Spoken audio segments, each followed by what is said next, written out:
There is no open food or drink allowed, so if you have any snacks, please put those away and keep them away, and put lids on bottles and cups. There's also no forms of smoking, e-cigarettes, vaping, or chewing tobacco allowed. Everyone must remain seated for the entire tour. This does include all children, so please keep your children firmly seated in your lap or in the seat at all times. If you drop anything off the side of the tram, do not try to get off and retrieve it. Wait until we pull back into the station at the end of the tour and inform the platform attendant what you dropped and where you dropped it, and we will send someone to retrieve your item for you as soon as possible. As we begin our journey, you can wave goodbye to the platform attendant sending us off. Now here at Zoo Tampa, we are proudly accredited by the Association of Zoos and Aquariums. This means that we have reached the highest conservation community standards in areas such as conservation, education, and animal care. We are also a part of the Species Survival Plan, which is the breeding program organized by the Association of Zoos and Aquariums. Many of the animals here are involved in that program, including quite a few in the Africa section, and we may see some of our baby animals along the journey if they are out and about. Now to the right, you can spot two Haflinger ponies. These are not African animals, they just have an extra paddock back here. You can see the rest of the Haflinger ponies in the Wallaroo area of the zoo, in the pony barn next to the petting zoo. Now we are entering Africa, and the first habitat we traverse is the Ituri forest, where we will search for the elusive okapi, a rather strange and interesting creature. Despite their differences, the only close relative of the okapi is the giraffe. The two species do not look much alike because they live in different habitats.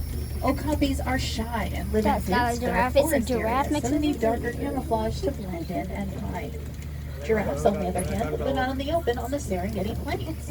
The two species have a few shared physical characteristics, such as the shape of their skulls and their long tongues.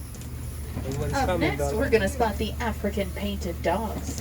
Everything's on my Painted dogs are a part side. of the canine family, but they are only distantly related to other canines, like dogs and wolves. They get the painted part of their name from their beautiful mottled coat patterns, and they like to live in packs of up to 20 members, headed by an alpha male and female. Now here the pack consists of 8 dogs. 7 of them are the puppies that were born last year, although as you can see they are almost fully grown. The next habitat is a boma or rhino barn. Inside the boma you can spot the newest mother-baby white rhino pair. Now the little one there is the smallest of his herd or crash, but small is relative. That little 10-month-old already weighs around 1,100 pounds. Now white rhinos can get up to 6,000 pounds, making them the largest of the 5 rhino species.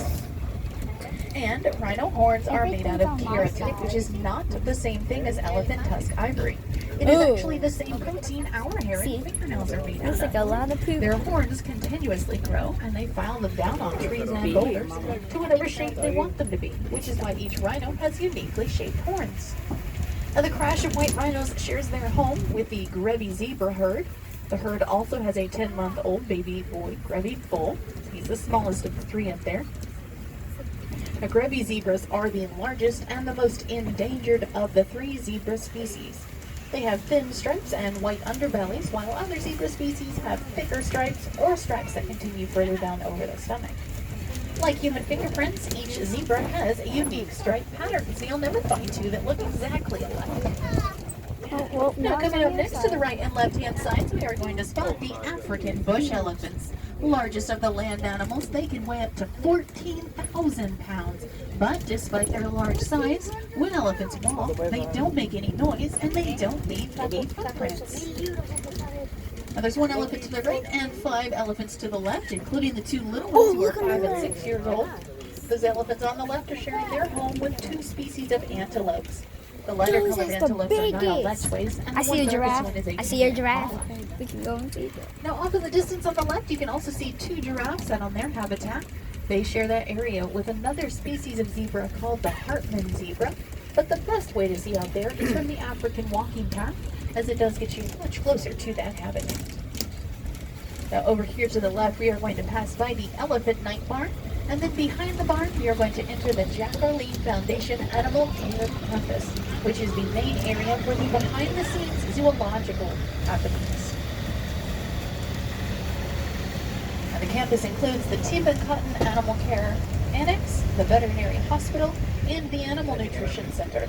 which is where we store the food and prepare the diets fresh daily for every single animal in the zoo. We're also going to pass by the giraffe night barn, but there are not any giraffes hanging out back here, so I do highly suggest that you check out the African walking path, as you'll not only get a better view of the giraffes out on habitat, but you can see all of the animals we've seen here from a different point of view, and also a few more animals, including the meerkats, the red river hogs, and the pygmy hippos. You might even spot the little one-year-old baby pygmy hippo out there. Now the next habitat is the mixed species yard. The very first animal we spot is a bay diker, and it is not a baby. This is a fully grown adult bay diker. They are one of the smallest antelopes in the world, only getting about 14 inches tall. Towards the back of the habitat, there's some golden brown white-striped antelopes laying down next to the bushes. Those are lowland Nyalas. Now, females and babies are golden brown with white stripes, but once the males reach adulthood, their coat darkens and they grow out long horns. So the adult males look very different from the females and the juveniles. These large gray and white bald-headed birds are marabou storks, and then the black birds with the bright red faces are southern brown hornbill.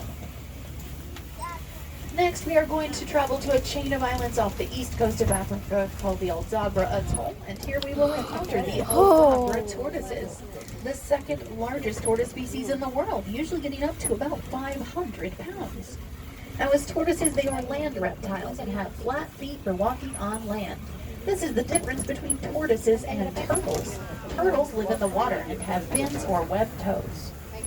On the other side of the tortoise night house, there are the Galapagos tortoises, found on the Galapagos Islands off the coast of Ecuador in South America. They are the largest tortoise species in the world, usually getting up to about 600 pounds. And they are the last animals on Expedition Africa. I hope you guys have enjoyed the tour and that you have a great day here at Zoo Tampa. As we pull into the station, please remain seated until the tram comes to a full and complete stop, and the platform attendant unhooks the safety chains for you. As you step off the tram, please be careful, don't trip, and don't hit your heads. And if you have any questions about any of the animals, please feel free to ask.